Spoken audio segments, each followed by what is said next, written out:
Your daily protein requirements are dependent solely on your body weight, not on activity levels. I know bodybuilders have been told for years that because they are indeed bodybuilders and very different from the average person, they need more protein. This is not necessarily true. Keep in mind again that muscle growth on a daily basis is very, very slow. 10 pounds gained in 1 year comes out to less than 12 grams gained per day. That's less than half an ounce of muscle gain per day, and most of that is water. How much extra protein do you think you need to gain 12 grams of muscle a day, most of which is water anyway? Obviously very little.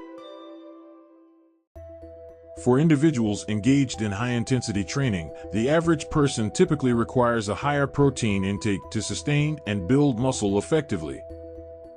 While individual needs may vary, a common guideline is to consume approximately 1.2 to 2.2 grams of protein per kilogram of body weight. This increased protein requirement supports muscle recovery, protein synthesis, and the maintenance of a positive nitrogen balance crucial for muscle growth. Remember, muscle is not mostly protein, it's mostly water. Now look at the word carbohydrate. The suffix hydrate means water. As you probably all know, the carbohydrate stores in the muscle becomes a chain of sugar molecules called glycogen. And every gram of glycogen stored in the muscle chemically bonds with and holds 3 grams of water. When you go lower than 60% carbohydrates on a high-intensity program, you're going to burn the glycogen out of the muscle, not restore it, and the water that was chemically bonded will leave the muscle, and the muscle becomes flat, flaccid, and dehydrated. And if you stay on it long enough, you'll actually go into muscle catabolism.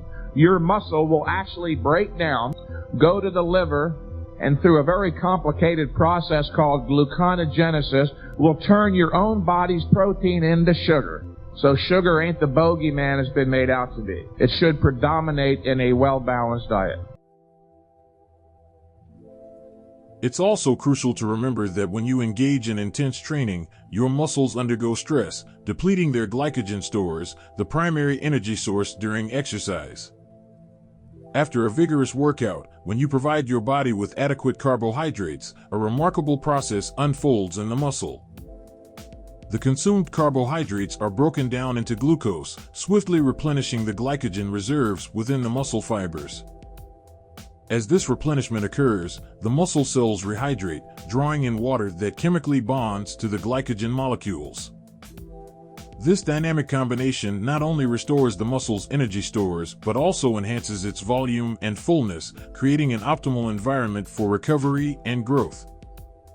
Adequate carbohydrates post-workout act as a replenishing force, facilitating not only recovery but also ensuring that your muscles remain well hydrated and primed for subsequent training sessions.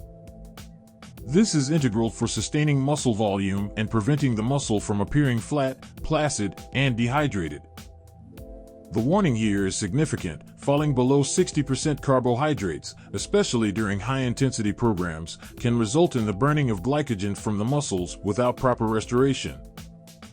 Continuing on this path of insufficient carbohydrate intake may lead to more severe consequences, such as muscle catabolism. In the absence of adequate glycogen stores, the body can initiate the breakdown of muscle tissue, sending it to the liver for various processes. This underscores the vital role that carbohydrates play not only in fueling high-intensity workouts, but also in preserving the structural integrity and hydration of muscles. In essence, neglecting carbohydrates in your diet could compromise muscle health, impede performance, and potentially lead to catabolic effects over time. Scientific evidence underscores the crucial role of carbohydrates in facilitating muscle growth and mass development.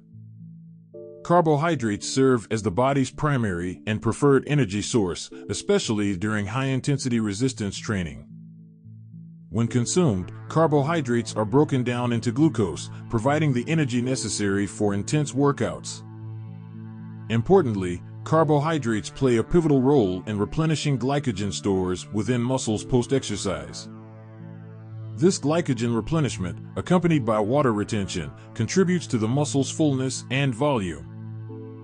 Furthermore, insulin, a hormone released in response to carbohydrate consumption, aids in nutrient delivery to muscle cells, fostering an anabolic environment conducive to muscle protein synthesis. Therefore, to optimize muscle growth and achieve mass gains, incorporating an adequate amount of carbohydrates into the diet is scientifically supported, ensuring that muscles have the energy and nutrients necessary for optimal development. At the end of the day, it all comes down to this: train with intensity. Keep the workouts brief and infrequent to avoid overtraining.